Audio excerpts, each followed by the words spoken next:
Okay, let's talk a little bit about drama in general, and then maybe a little something about the play under consideration, The Glass Menagerie. When you're dealing with drama, you have to have in your cast at least three characters. Three characters make for action. And the reason for this is the basis of drama is that there are two characters in a relationship that somehow has to undergo an alteration. The desire for the alteration is usually on the part of one character, but it could be two. Now, if you have, logically, if you have two characters, you're not going to go anywhere. Why? Because that arrangement, that basic arrangement, is not going to be interrupted in any way. It's the third character in a play that interferes with the relationship in such a way as to cause it to move forward, to move into another aspect of the relationship, either for better or for worse. In a tragedy, it's for worse. In a comedy, it tends to be for better. Of course, there are two character plays, but by and large, 99 out of 100 two character plays don't go anywhere. Why is that? Because the situation is static. You have a lot of talk. It may be very fancy talk, it may be enjoyable to listen to, but with only two characters, you do not have drama. And that's something to keep in mind as you're reading more plays, as you're going to see some plays as well. But here we are analyzing the aesthetic called drama, and it's something to know because if we're going to analyze, we're going to sit back and say, wonder how this works. I wonder what's going on here. I wonder what the meaning of it is. Now let's just turn to The Glass Menagerie. It's a simple play, really, because it just has four characters in it. The characters are in a relationship. The basic relationship here is between Tom, young fella who is working to keep the family afloat during the Depression of the 1930s, and his mother, who is holding on very tightly to him. Why? Well, because she can't make a living.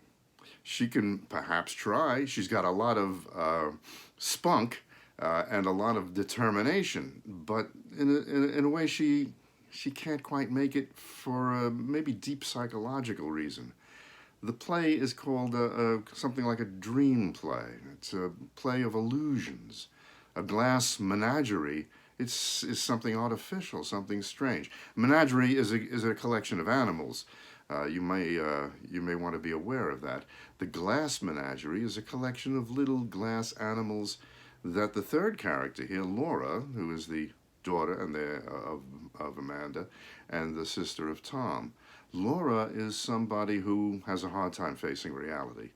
There are reasons for this. She had polio when she was younger, and she limped around. It wasn't a bad limp, but she was somebody who was extremely sensitive in this particular way, and she just never felt that she could make a way for herself in what we understand to be the world of reality. So here we have the three characters.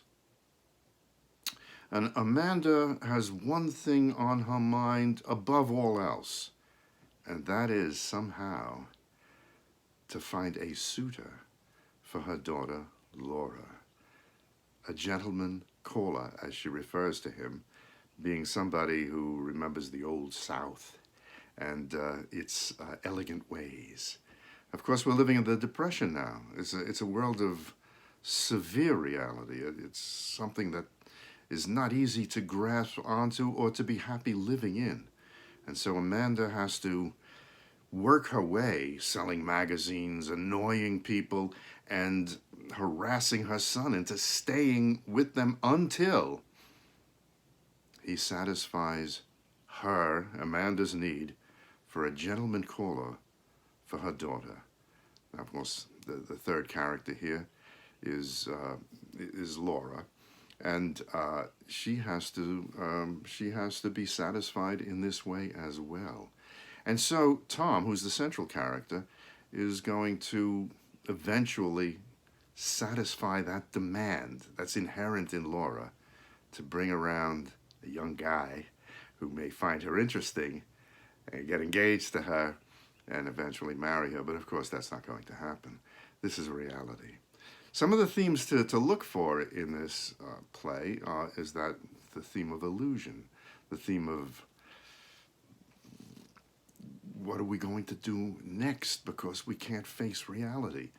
Uh, we go to the movies, we dream about our animals, or we play with our animals during the day, and we remember the old days. This is Amanda.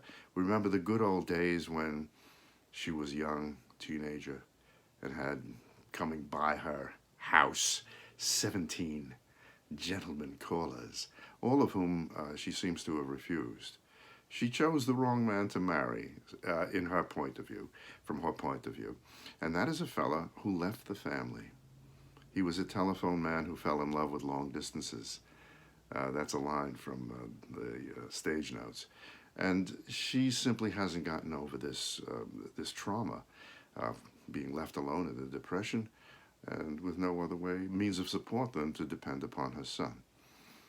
So I want you to take a look at this idea of theme, see how it plays, the nature of unreality in a situation of very unfortunate reality for these people who are not making it very well, just about making it. The problem for Tom is, he's the main character, is how can he get away from his mother's overbearingness? And of course, the way he's going to do it is to get a gentleman caller for Laura. But he has to get away because he feels stultified. He doesn't like the job he has. It's a little oppressive itself. And he needs to find a world of imagination that he can work in. And eventually it's going to happen for him, as we'll see. The gentleman caller is somebody who's different from the rest of the family. But he himself has a kind of unreal view of life. It's narrow, and it's fun to watch him think he's got the goods on reality when actually he doesn't. We want you to take a look now at the play, read it through, and we're going to have a little assignment on it, of course, and I'll let you know on Blackboard. Okay, bye-bye.